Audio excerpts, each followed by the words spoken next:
الحمد لله وكفى والصلاة والسلام على سيد الرسل والصلاة والسلام على سيد الرسل وخاتم الأنبياء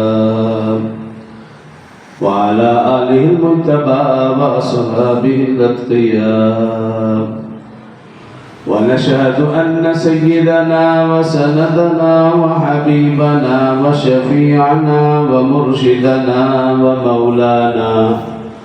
ومولانا محمدا عبده ورسوله صلى الله تعالى عليه وعلى آله وأصحابه وأحبابه وأزواجه وذرياته وأهل بيته أجمعين وسلم تسليما كثيرا أما بعد فأعوذ بالله من الشيطان الرجيم بسم الله الرحمن الرحيم يا أيها الذين آمنوا توبوا إلى الله توبة نصوحا عسى ربكم أن يكفر عنكم سيئاتكم ويدخلكم جنات تجري من تحتها الأنهار يوم لا يخزي الله النبي والذين آمنوا معه نورهم يسعى بين أيديهم وبأيمانهم يقولون ربنا أتمم لنا نورنا واغفر لنا إنك على كل شيء قدير. قال النبي صلى الله عليه وسلم إن هذا اليوم للأكل والشرب والجماع أو كما قال عليه الصلاة والسلام.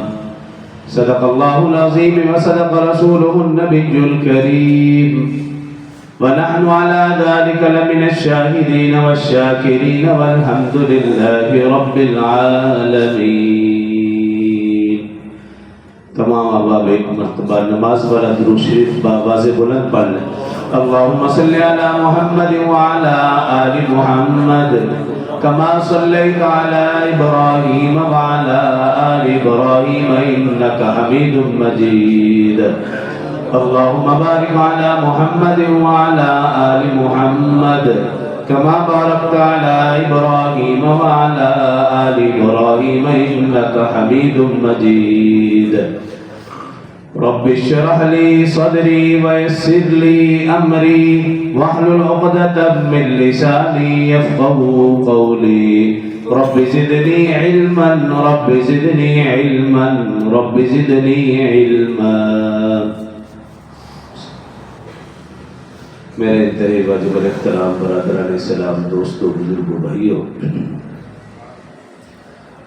اللہ رب العزت کا کروڑا انعام و احسان ہے کہ اس ذات نے ہمیں رمضان المبارک کے اختتام پر بطور شکرانہ کے، بطور خوشی کے یہ عبادت و ریاضت والا، کھانے پینے والا، خیر و برکت والا، بخشش اور مغفرت والا دن نصیب فرمایا. اللہ رب العزت سے دعا ہے کہ اللہ پورا مہینہ جو ٹوٹی پھوٹی عبادات ہوئی ہیں انہیں بھی قبول فرمائے، اور آج کے دن کی جتنی بھی خیر و برکات ہیں وہ بھی عطا فرمائے، اور ہم سب کی بخشش اور مغفرت کا فیصلہ بھی فرمائے. محترم سامعین، عید کے ایک معنی علماء نے لکھے ہیں لوٹ کر آنا. سال کے بعد دوبارہ یہ دن آتا ہے، لوٹ کر آتا ہے، اس لیے بھی اس کو عید کہا جاتا ہے. بعض حضرات نے اس کے معنی لکھے خوشی کے. رمضان کے جانے کی خوشی نہیں بلکہ رمضان کو پا جانے کی خوشی. رمضان کے جانے پر مسلمان کبھی بھی خوش نہیں ہوتا، کیونکہ وہ جانتا ہے کہ یہ رمضان کا مہینہ یہ بہار والا ہے، خیر و برکت والا ہے، بخشش اور مغفرت والا ہے. آقا صلی اللہ علیہ وسلم نے فرمایا کہ اگر تمہیں رمضان کے ایک دن کے اجر و ثواب کا صحیح معلوم ہو جائے تم تمنا کرو کہ پورا کا پورا سال رمضان کا مہینہ رہے. تو مسلمان کبھی بھی رمضان کے جانے پہ خوش نہیں ہوتا بلکہ رمضان کو پا جانے پہ خوش ہوتا ہے کہ اللہ رب العزت نے ہمیں رمضان کا مہینہ نصیب فرمایا اور پھر اس مہینے میں ہم نے اعمال کی کوشش بھی کی, روزوں کا اہتمام کیا, تلاوت قرآن کا اہتمام کیا, ذکر و اذکار کا, تراویح کا اہتمام کیا.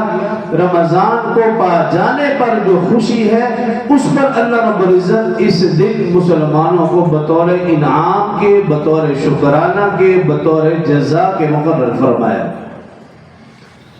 تو رمضان کو پا جانا یہ ہمارے لیے خوشی ہے اور اس خوشی کا اظہار آقا صلی اللہ علیہ وسلم فرماتے ہیں ان ھذا اليوم للاکل والشرب والجماع, کیونکہ عبادت نام ہے اللہ کے حکم کی تکمیل کا. مسلمان اللہ کے حکموں کا پابند ہے. رمضان میں حکم کیا تھا؟ صبح صادق سے لے کر غروب آفتاب تک کھانے پینے جماع سے رک جانا. مسلمان نے اللہ کے حکم کی پابندی کی. اب عید کے دنوں میں کیا حکم ہے؟ ان ھذا اليوم للاکل والشرب والجماع. آقا صلی اللہ علیہ وسلم فرمانے کہ بے شک یہ دن کھانے کا ہے, پینے کا ہے اور جماع کا ہے. 3 دن اللہ رب العزت نے ان ھذا اليوم للاکل والشرب والجماع کے. تو عبادت نام ہے اللہ کے حکم کی تکمیل کا. جب نماز کا وقت آ جائے تو بس نماز کے لیے تیار ہو جائے, زکوٰۃ کا حکم آ جائے زکوٰۃ ادا کر دے, حج کا حکم آ جائے حج کی تیاری فرما دے. عبادت نام ہے اس چیز کا. اللہ کو راضی کرنے کا نام دین ہے, اللہ کو راضی کرنے کا نام عبادت ہے, اور اللہ کو راضی کرنا انتہائی آسان ہے. دین پر چلنا انتہائی آسان ہے, کوئی مشکل نہیں ہے. رسول اللہ صلی اللہ علیہ وآلہ وسلم مسجد نبوی میں تشریف فرما تھے. مدینے کا ایک دیہاتی, اس کو معلوم ہوا کہ ایک شخص مکہ سے مدینے آیا اور وہ کہتا ہے کہ میں آخری نبی ہوں. تو وہ اپنے دیہات میں رہ رہا ہے اور دل ہی دل میں سوچنے لگا کہ یہ شخص جھوٹا نہیں ہو سکتا. اس نے اپنے طور پر آقا صلی اللہ علیہ وآلہ وسلم کے نبی رسول ہونے کی گواہی دی, غیبانہ طور پر گواہی دی. اب اس کے دل میں طلب اور بڑھ گئی کہ جس شخص کا میں نے غیبانہ طور پر کلمہ پڑھا ہے, میں ایمان لایا ہوں, اس کو دیکھوں, اس کی زیارت تو کروں. مدینہ کے دیہات سے اپنی سواری پر سوار ہوا اور پوچھتا پوچھاتا مدینے پہنچا, اور پھر مدینے پہنچ کر لوگوں سے پوچھا کہ یہاں پہ وہ کون سا شخص ہے جو کہتا ہے میں آخری نبی اور رسول ہوں, میں اس کی زیارت کرنا چاہتا ہوں. مسجد نبوی کا پتہ بتایا گیا. وہ شخص اپنی سواری پہ سوار ہے, مسجد نبوی کے دروازے کے سامنے بالکل آ کے رکا. کیا دیکھتا ہے؟ رسول اللہ صلی اللہ علیہ وسلم تشریف فرما ہے, صحابہ اکرام ارد گرد حاضر خدمت ہے. آقا صلی اللہ علیہ وسلم سورج اور چاند کی طرح چمک دمک رہے اور صحابہ ستاروں کی طرح چمک دمک رہے. بس بیٹھے سواری پر ہے. جیسے ہی آقا کے چہرے انور پر نظر پڑی, بے اختیار اس کی زبان سے نکلا اشہد ان لا الہ الا اللہ واشہد ان محمد عبدہ ورسولہ. سواری سے نیچے اترا, آقا صلی اللہ علیہ وسلم کی خدمت میں حاضر ہوا. عرض کیا رسول اللہ صلی اللہ علیہ وسلم میں مدینہ کے فلاں دیہات کا رہنے والا ہوں, آپ کا تذکرہ سنا تھا, غیبانہ طور پر ایمان لایا, لیکن جب آپ کا چہرہ دیکھا بے اختیار زبان سے کلمہ بھی نکل پڑا ہے, میں ایمان تو لا چکا ہوں, اب مجھے دین کی بنیادی آسان مختصر تھوڑی ضروری باتیں بتا دیجئے جس پر میں عمل کر سکوں اور جنت میں جا سکوں. اب اس دیہاتی کو جو رسول اللہ صلی اللہ علیہ وسلم نے سکھایا میں اور آپ بس اس پر عمل کر لیں. اب اس دیہاتی کو کیا سکھایا؟ فرمایا بھی دیکھو تم کلمہ پڑھ چکے ہو, اب کلمہ پڑھنے کے بعد پہلا کام ہے تم پنجگانہ نماز کا اہتمام کرنا. جماعت مل جائے تو ٹھیک ہے، ورنہ اکیلے، کیونکہ دیہات میں رہنے والا تھا، وہاں نہ جانے جماعت کا کیا معاملہ تھا. کہا کہ پنجگانہ نماز با جماعت اس کا اہتمام کرنا. ہاں اگر نفل نمازوں کا اہتمام کر لو تو تیرے لیے اور بہتر ہے. دیہاتی تھا، بغیر سوچے سمجھے فوراً بول پڑا، یا رسول اللہ صلی اللہ علیہ وسلم میرا پکا وعدہ پنجگانہ نماز میں ضرور پڑھوں گا، نماز نہیں چھوڑوں گا. ہاں جو نفل نماز ہے اس کی میں ابھی سے معذرت کر رہا ہوں، میں دیہاتی ہوں، مال ڈنگر ہے، مال مویشی ہے، تو میرے لیے نفل نمازوں کا اہتمام کرنا مشکل ہے، ابھی سے معذرت، لیکن پکا وعدہ 5 نمازیں ضرور پڑھوں گا. پھر آقا صلی اللہ علیہ وسلم نے اسے فرمایا کہ سال میں 1 مہینہ رمضان کے روزے فرض ہیں، اگر ہو سکے تو نفلی روزوں کا بھی اہتمام کرنا. تو وہ دیہاتی فوراً بولا، یا رسول اللہ صلی اللہ علیہ وسلم رمضان کے روزوں کا اہتمام ضرور کروں گا، یہ پکا وعدہ، لیکن نفلی روزوں کے ابھی سے معذرت، میرے مال مویشی بیوی بچے ہیں تو میرے لیے مشکل ہو جائے گا، میں دیہاتی آدمی ہوں، تو نفلی روزوں سے تو معذرت، ہاں رمضان کے روزوں کا پکا وعدہ. پھر تیسری بات عرض کی، رسول اللہ صلی اللہ علیہ وسلم نے ارشاد فرمایا کہ دیکھو سال میں 1 مرتبہ زکوٰۃ فرض ہے، 2.5% 40واں حصہ، اگر ہو سکے تو صدقہ و خیرات کا بھی اہتمام کرتے رہنا. عرض کیا رسول اللہ صلی اللہ علیہ وسلم جو میرے اوپر زکوٰۃ بنے گی اس کا تو پکا وعدہ، وہ زکوٰۃ میں ضرور ادا کروں گا، لیکن صدقہ و خیرات سے ابھی سے معذرت، میرے بیوی بچے ہیں اور مال ڈنگر ہے، رشتہ دار ہیں، ان تک میں نے جو ہے وہ زکوٰۃ کو پہنچانا ہے، صدقہ و خیرات میں نہیں ادا کر سکتا، صاف انکار کر دیا. پھر آقا صلی اللہ علیہ وسلم نے فرمایا بھی دیکھو 1 مرتبہ حج فرض ہے، کیونکہ مدینہ کا رہنے والا تھا، اس کے لیے صاحب نصاب کا معاملہ نہیں تھا، باقی دور کے لیے یہ ہے کہ وہ صاحب استطاعت ہو، صاحب نصاب ہو، اللہ نے مال دیا ہو. تو فرمایا 1 مرتبہ حج فرض ہے، ہو سکے تو نفلی عمرے کا اہتمام کرنا، نفلی حج کا بھی اہتمام کرتے رہنا. عرض کیا رسول اللہ صلی اللہ علیہ وسلم 1 مرتبہ تو حج ضرور ادا کروں گا، لیکن نفلی حج اور نفلی عمروں سے ابھی سے معذرت. پھر آخری بات رسول اللہ صلی اللہ علیہ وسلم نے اسے فرمایا، کہا بھی دیکھو تمہارے قریبی رشتہ داروں کا تم پر حق ہے، اس حق کو بھی ادا کرتے رہنا. یہ 5 باتیں ارشاد فرمائی. اور اس دیہاتی نے اجازت مانگی، اپنی سواری پہ سوار ہو کے جا رہا. رسول اللہ صلی اللہ علیہ وسلم نے صحابہ اکرام سے فرمایا کہ اس شخص کو دیکھ لو، اگر یہ ان 5 باتوں پر عمل پیرا رہا، میں تمہیں یقین سے کہتا ہوں یہ شخص جنت میں جائے گا. یہ دین ہے اور اتنا آسان ہے، اور اسی چیز کا نام عبادت ہے کہ جب جس چیز کا حکم ہماری طرف متوجہ ہو جائے اس حکم کو کر گزریے. یہ نام ہے دین کا اور یہ نام ہے عبادت کا. اور عید کا مطلب بھی یہی ہے کہ یہ ہمارے لیے خوشی تو ہے، لیکن اس کے لیے خوشی ہے جس نے رمضان کا حق ادا کیا یا حق ادا کرنے کی کوشش کی، اس کے لیے یقیناً یہ خوشی کا دن ہے. اور اس کے لیے ان ھذا اليوم للاکل والشرب والجماع، آقا صلی اللہ علیہ وسلم فرمانے یہ دن تمہارے لیے خوشی کا ہے، اس دن تمہارا کھانا بھی عبادت ہے، تمہارا پینا بھی عبادت ہے، تمہارا بچوں کے ساتھ ہنسی مذاق کرنا یہ بھی عبادت ہے. تو اس دن کھانا پینا یہ ساری کی ساری چیزیں عبادت ہیں. صرف اس امت کے اوپر عید نہیں ہے، ہر امت کسی نہ کسی شکل میں عید مناتی تھی. حضرت آدم علیہ السلام کی قوم، جب آدم علیہ السلام کی توبہ قبول ہوئی ان کی قوم اس دن عید مناتی تھی. ابراہیم علیہ السلام کے لیے جب آتش نمرود گل گلزار بنی اس دن ان کی قوم عید مناتی تھی. یونس علیہ السلام کو جب اللہ نے مچھلی کے پیٹ سے نجات دی اس دن ان کی قوم عید مناتی تھی.